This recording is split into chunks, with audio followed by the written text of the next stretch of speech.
2 cents in interest, 3 cents in storage, 5 cents in storage. Are we getting feed to death? We are getting feed to death. This is going to be, if you're going to listen to one episode, just one this year, this is the one to listen to. We got it. What I think is going to be a great informational episode. You are paying too much. You're paying way too many fees. You can fix it. Let's go.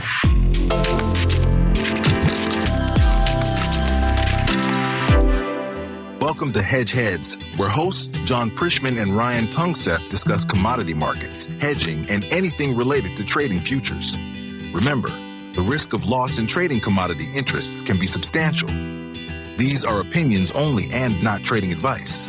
While no one knows where the market's going, they're not afraid to share some ideas. Well, Jon, you said you're bringing some heat today, so I'm excited to hear what you got. I am. I'm excited for this one. We're going a completely different direction. It's one that's overdue, and I'm getting a lot of phone calls on. I know that it's a need out there, and there's a pattern that's been established over the next 2 years that's very important. It is the difference between profitability and losing money, for a lot of farms.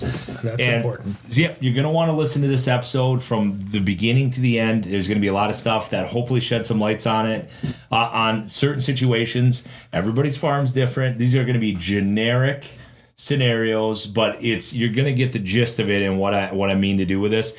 Where is all this money disappearing? Where is the profitability disappearing? And can I get any of that back? And we're going to go over those numbers. Now, that's exactly what I want to know. Yeah. And if we step on some toes, we step on some toes. It's not meant to do that. What it's meant to do is educate and give guys all the choices that are available to them, and then have them educate them, and then have them choose what the best route is for their farm. It is not to talk somebody out of doing it the way they've done it. It's to get the numbers out. We're just going to hit with pure numbers and give reasons why we like this or that. And I just think it's an important episode. So if you're going to listen to one whole one, this is the one that you should listen from beginning to end, and we'll dive right into it. I got news for you, though, yes. Jon. We actually have like a 94% completion rate on our podcast. So that's good. Maybe guys fall asleep and it just keeps playing. Yeah. Or maybe they actually just listen to them. Yeah, that's good. Those are good numbers, and I'm happy with those. You have to be happy with those numbers. But this one's an important one, and it's really it's gonna shake, like I say, it's gonna shake the tree a little bit. It's a good thing to get out there, and we'll start with it. And so let's go into what a guy usually does. He farms, produces it, plants it, gets funded by the bank. Then the harvest comes, and this is where we hope to help. Now, that's where a lot of decisions, or even now, I'm getting the phone calls. What do I do with the July contract? It's coming up. I got to either roll or I got to do this. So decisions are already getting made on that front. So the money is in better basis. We haven't had great markets. They've gone up to profitable levels, more or less. But the big difference is better basis, better rolls on contracts. And then to boot, we're going to talk about storage, physical storage at elevators, in other places off farm. And we'll go through the fees there, and that's what this is going to be about. So corn, let's just go through some generic numbers. Generally guys pay, and of course it's different everywhere. It can be more, it can be less, about 3 cents a month for storage. So you produce it in the summer, and then you harvest it. Now there's different tools a guy can use. Hedge to arrive, meaning he's going to bring it in at a chosen price, and he's obligated to those bushels, and he just drops them off. There's not so much storage there necessarily as just dropping off at an obligated price.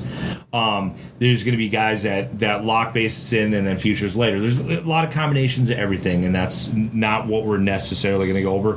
What we're going to go over is one of the biggest mistakes that I see guys making is paying large amounts of money for storage. Now, not only are they paying upwards of 3 cents, it could be even, I've heard 5 cents a month for storage. I have one guy who is paying 5. Yeah, for sure. Yeah. 3 to 5. Now, why do guys do this? For a few different reasons. It's the path of least resistance, which we've talked about in the past. It's just easier. The bushels are going to go there. They're going to take care of it. It's almost like a little piggy bank. I won't spend the money. For whatever reason you do it, it's generally out of necessity, and it's the easiest way. You're busy at harvest, and it just needs to go somewhere. You know what I mean? So, well, storage is so cheap to build right now. Yeah, nothing's So cheap to that's build cool. anywhere. So why did they do that? Why did they pay 3 cents a month? Is there a different way to do it? Absolutely there is. And we're going to go over that. You do not have to pay these fees that you're paying every year. Just simple math shows that it's generally, and you can't know this, every year is different, it's cheaper to own a call. Well, I don't know how to do that. Or what does that mean? It's like you sell your physical bushels, you don't store them. Like, assuming that you locked in a basis somewhere along the way that you liked, you deliver them at harvest. Like, that's step number one. Ideally, you found a spot where you were profitable and locked that in. Yeah, or you hedged your revenue, locked it in. But let's say you're stuck with the bushels, but you have basis locked in, because really that's why you store it for a while. Is that the worst basis is generally at harvest. So you need to address that problem, is making sure that you're making good basis decisions. We help a lot with guys doing that, and it's a regional deal. It's very different everywhere, but a lot of conversations on that. That's step number one. So once you have that established, why would you store it for 3 cents a month? Now, or 3 to 5 cents a month is coming out. Plus, rolling is another 3 cents. So just every month, money's going out the window, and you're getting nickel and dime to death. And it's getting worse. But is there advantage to do that? Absolutely none, besides basis appreciation that I can see.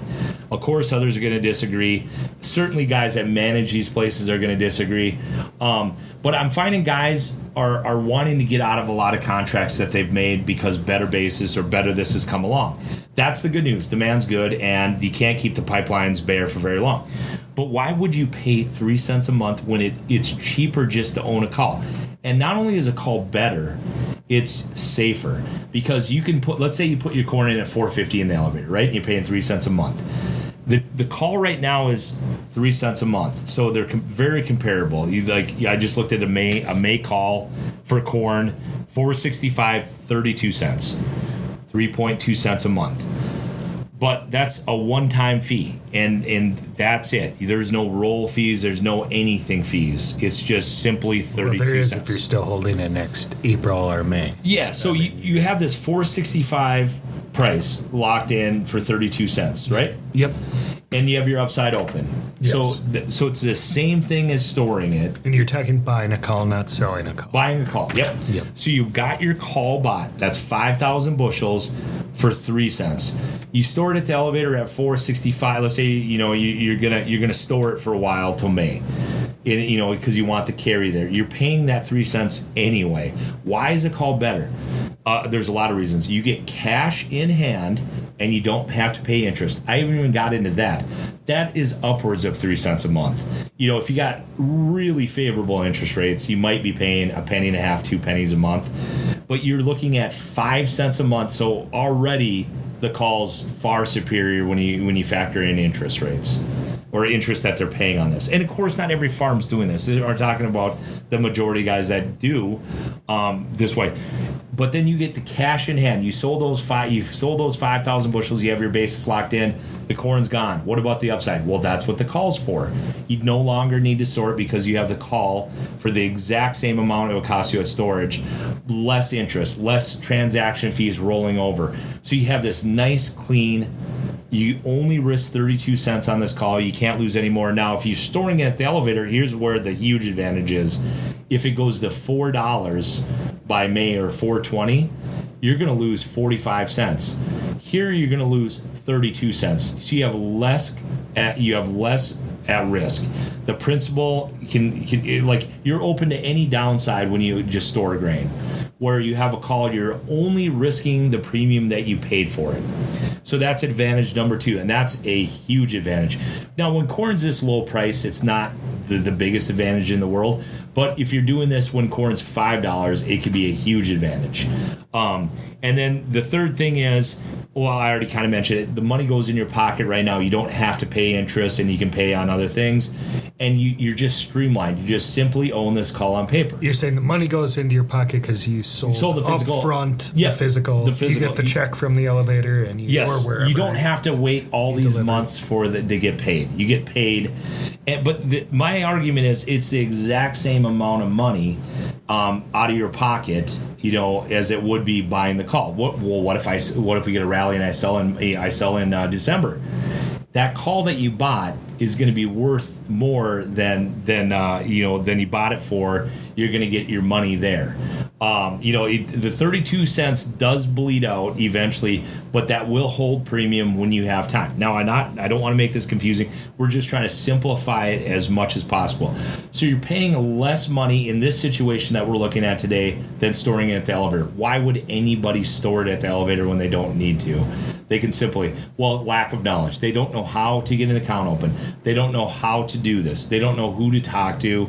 And again, back to the path of least resistance. Now, why am we talking about this? Because these are these pennies that you're giving up for no reason, or very, very poor reasons, are the difference between you making money and you losing money on your corn.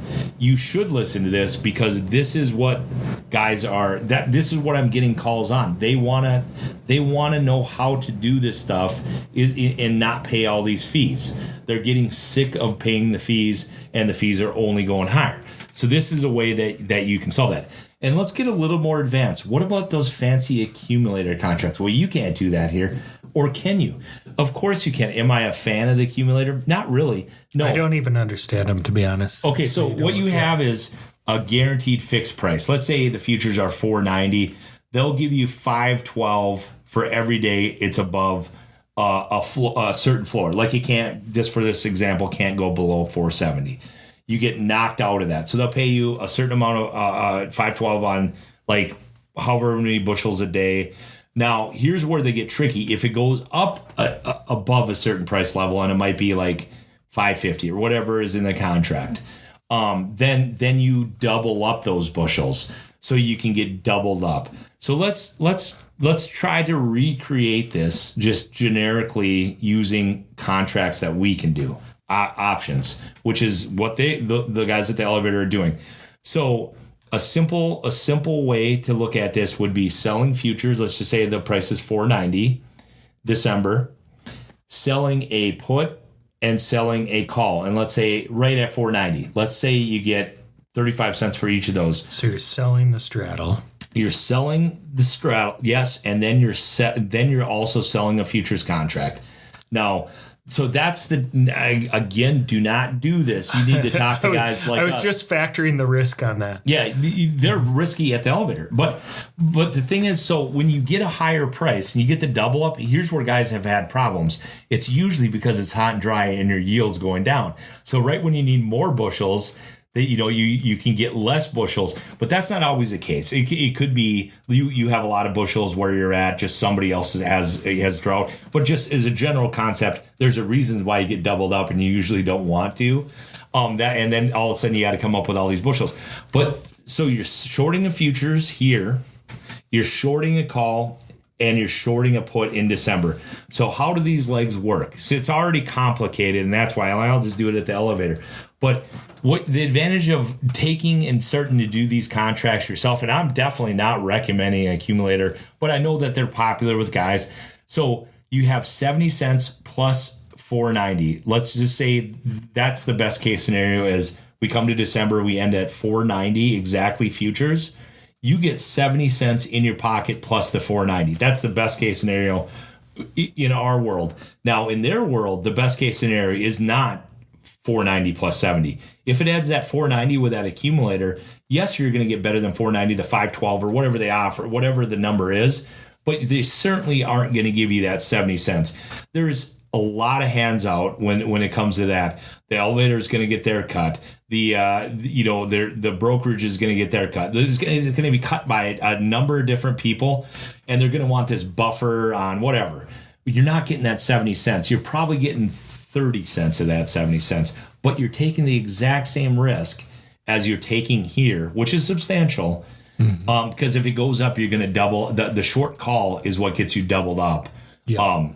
So if you go up 35 cents from 490, then you're going to be short another futures contract. Instead of 5,000 bushels, that's how the double up works. And then if you go down and the short put gets to where that level is, that's what knocks you out of your contract. And again, these are all just generic examples of loosely how it works at the elevator. What's the advantage of doing it here? You control it. You can drop one leg or the other. Let's just say the drought looks like the next 2 weeks, this time of year looks hot and dry. And the call is starting to come, or the corn's starting to come up. You can drop the call. And I'm not saying do that, but my point is it offers you any of the flexibility that you want. Like all of a sudden you don't want that double up. You're not getting out of that at the elevator. You're getting out of that here with a phone call. I don't want to be short that call anymore. I think there's way too much risk. I don't know what my bushels are going to be. I don't want to be obligated to all these bushels. It gives you all this flexibility. I'm not saying go run to a broker, do complicated combinations of things, and then just start dropping legs. That's not all. What I'm saying is you lose all control of it. You lose, you don't know if you have enough bushels to pay up the double up. You just have substantial risk.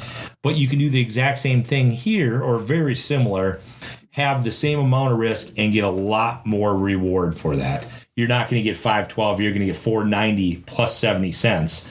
If it ends at 490, but there's a million different. I can think of about 3 different ways to do that here without the risk you're talking about. Yeah, and then this is just matching what their products are. You know what I mean? Yep. Yeah. There's all kinds of ways to do less risky stuff than you're doing at the elevator. But circling back to why we started talking about this, you're giving up way too much of your bottom line for no reason. I say you work on fixing this right now. You might not be in a region where you have this choice, and I'm not saying it fits everybody, but there is at least 100 guys in this area, well, that might be exaggeration, that I know are paying for storage at the elevator for absolutely no reason other than they don't know how to do anything else. So if you can pay less and get less risk, why wouldn't you start learning about that? And that's the difference between guys that are doing better in these markets than guys that are doing worse. If you're paying interest and you're paying fees on top on more rolling fees, you're going to have a lot harder time than the guy that has on-farm storage or knows how to do what we're talking about. Even if you don't have on-farm storage or not enough, you need to start learning about this yesterday. And I'm not telling you it fits everybody, but when you're talking just options, what you buy, like a call or a put, you only risk what you spend on that. So you can define your risk here very easy. Where if you store it at the elevator, you have risk down to zero. Of course, it's not going down to zero. I hear the bank loves defined risk. Yeah, they do. And as a matter of fact, we have a great relationship with a local bank here. They are very happy when I talk about stuff like this. They want all their guys to be looking at stuff like this. They encourage us. They loan money for marketing. As long as they're approved, they see the statements, the bank knows what's going on and they're on board with it 100%. So you have the broker, the bank, and the producer all working together. And that works really good. And they, again, it's a separating from an operating loan. They're on the marketing side of stuff. As long as it's marketing, they're willing to do pretty much any combination that you can think. They're also producers themselves. And they know how all this stuff works. So that's an area that you want to get to. That's what I think. Everybody's giving up all this money and they don't have to, simply because they don't know any other way to do it. And I'm telling you, start learning yesterday. You don't need to go do everything tomorrow. No. You should start learning about how to do it. You should test the waters. This is a process. Lots of different options. But when you get as black and white as corn is this year, why wouldn't you experiment? Instead of storing it at the elevator this year, I'm going to buy a call this year, see how it turns out. Just know that you're spending the exact same. Actually, you're spending a lot less when you factor in the interest and you're factoring in all the other fees. You're spending a lot less. But the big advantage to storing it at the elevator is basis appreciation. So if you don't set basis, that can be a different story. I was talking about guys that set basis, which if you're not setting basis, that's also something that you should be looking at, especially around this time of year or even earlier. That's a very regional thing, so that's a whole different topic, a discussion. And I'm not going to say that I know what's best for everybody in every region. I certainly don't. But that is the big advantage, the one advantage that your basis appreciation is going to outdo all your outdo the fees. But that's not the way it's been working anymore. With the amount of corn that we have and the beans around, that's the game that's definitely not working. I would say planning on that is a gamble. Yeah. There's times that basis will outpace it. Yeah, and there's definitely times it won't. And you got to know when to use basis contracts. You got to know when not to use basis contracts. You got to, it's not like you say, it's a process and it takes a while to learn. But my point is that the guys that are not getting feed to death are doing better, and the guys that are getting feed to death are definitely getting more vocal about it. I'm hearing about it on the phones. Like, how do we do this here? How can we start doing more here and less there? These are conversations from different states: Iowa, Illinois, and Minnesota. 3 phone calls came in 1 week with the exact same story. They're sick of it. They don't want to pay as much, and they want to know how they can better themselves by learning about alternatives to doing it. Now, the important thing is that you're not taking more risk than you would at the elevator. You're doing a very comparable thing that you're doing and trying to take less risk for more money, for more savings. That's the route that you want to get on, not more risk for more money. You definitely don't want to do any of that. So this is just a generic discussion, and of course, the guys at the elevator, are going to disagree wholeheartedly with me, because that's their living, that's what they do. But it doesn't have to be like that. It isn't really us versus them at all. What it is doing what's best for your farm for the least amount of money on stored grains, and in the combinations of what, getting control of your hedge, not letting them control your hedge, you educating yourself and getting control of your hedges. Those guys do a lot better than the guys that just go with a path of least resistance, at least in my experience. Yeah, absolutely. And as we talk about quite often on this show, every operation's different. Yes. There is not one size fits all. There's things we can look at. We can estimate how the market's going to move and say this is a better option. Yep. But that's not exactly a one size fits all. No, and then you have the other side of it. What if you're a feed guy? What if you're the guy that buys the grain? Then you got to come up with strategy for that. Let's say you're a big feed lot and you're gonna buy 50,000 bushels a month. You have to buy, and so are you selling puts? Let's say you're going to buy the corn anyway in the next month. Are you selling puts a month out? Collecting that premium if it doesn't get there, and then buying some physical bushels and just using the board to your advantage to try to pad the bottom line. But if it gets down there, I'll take those bushels at that price. It works on both sides of the equation. Are you just sitting? Are you a large farmer and you have a lot of storage, but the corn just sits there waiting for appreciation? Is there a strategy where I can sell calls on that and generate revenue? Great strategies. Yeah, it's just like stocks. Guys know what covered calls, like you owe IBM. And you're like, I would sell it if it got to 74. I have no idea where IBM is. I'd sell it, it's probably at 0. I have no idea. Does IBM even exist anymore? It's probably at 500. Yeah, let's talk about a cool one, NVIDIA. No, let's say you have 100 shares of a stock and you can sell calls. Let's say I would sell it if it got to 120, XYZ stock, and it's at $90, but they'll give you, a dollar amount for that short call. That's called a covered call. And if it does get up to those prices, you got to give up your shares, but you also got something in return if it doesn't get up to those prices. So you could use the same concept for corn. I got 20,000 sitting in the bin here doing nothing, collecting dust, literally. And can I write calls on this? You're covered by your corn in the bin, but you're at market risk, the market going up against those options.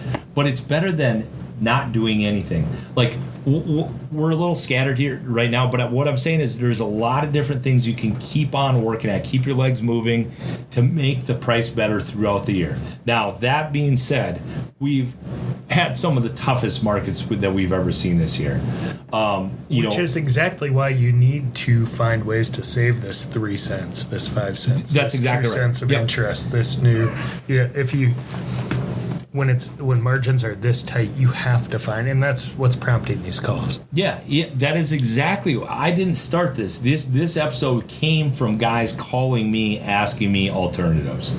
I didn't call them; they called me. If it's happening here, it's happening everywhere. Everyone's just gotten to the point where that's too much money. Too much of the bottom line of a bottom line. There's nothing to give, and they're looking for different ways, which I find is a big positive.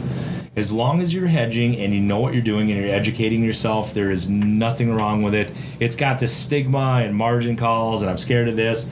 It has margin calls have nothing to do with it. If you're covered by your bushels with a good hedge program, does anybody want to pay margins? No, but it means that your asset's appreciating and you're not probably 100% hedged.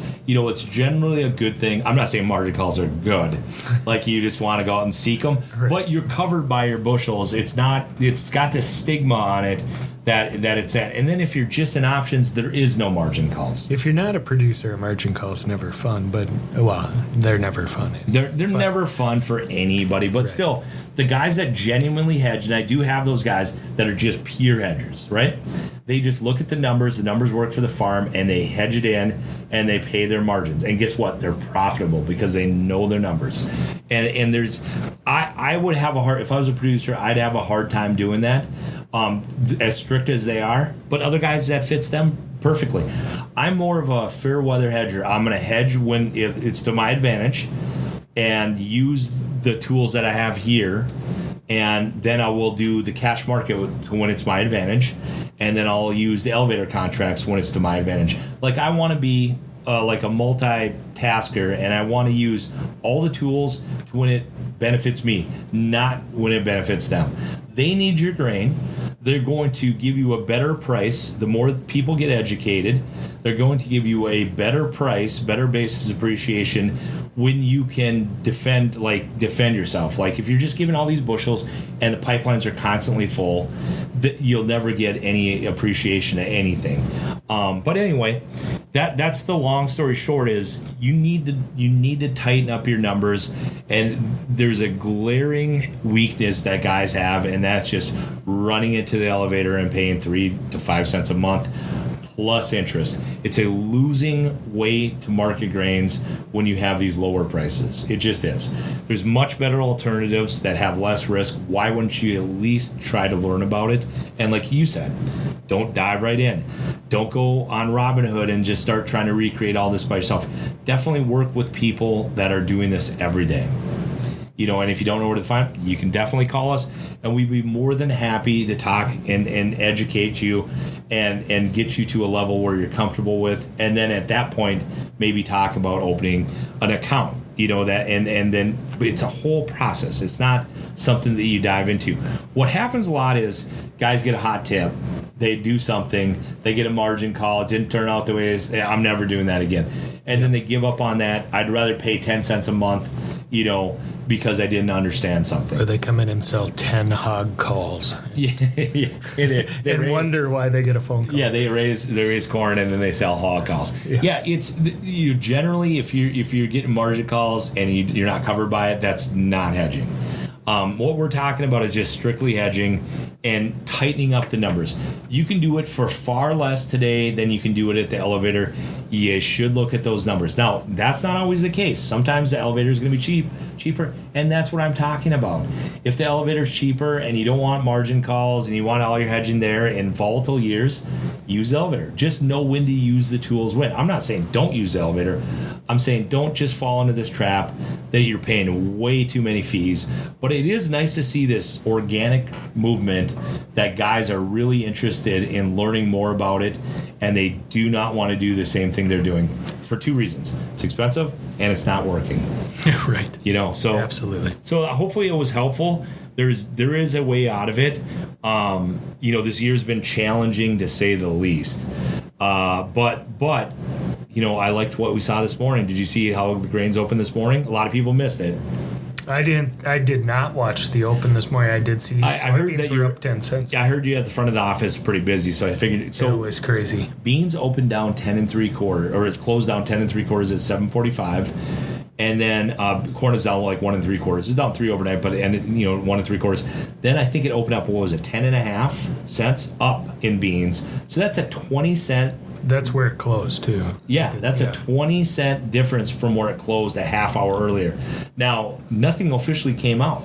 By the time you hear this, something may have come out, but nothing officially came out, and that has maybe the fingerprints of China buying some beans, possibly corn. That's what I heard on the radio. That's why I didn't see the open. Yeah, this morning was Anyway, on the radio they said China increased.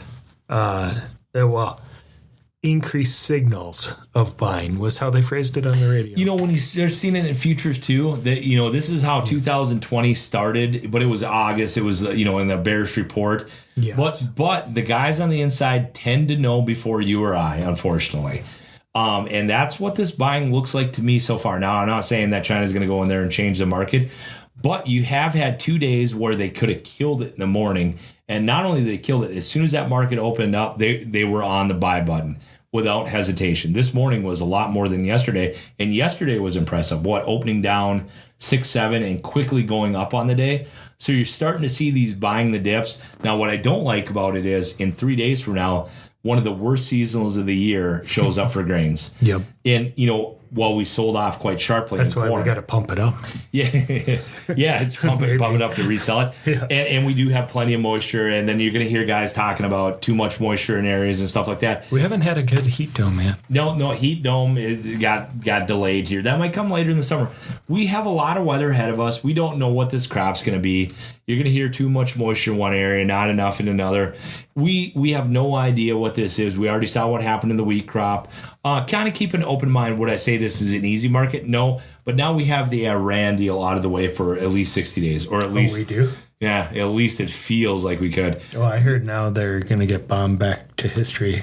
That was like an hour ago. Well, it is a 60-day window where they have lots of stuff to iron out. It could end up going the wrong direction, but we have stability. We have none of these tweets back and forth that's going to move the market so much every day. At least we have that stability, which I really am looking forward to. What I don't like is how they sold this off way before we know the June 30th numbers.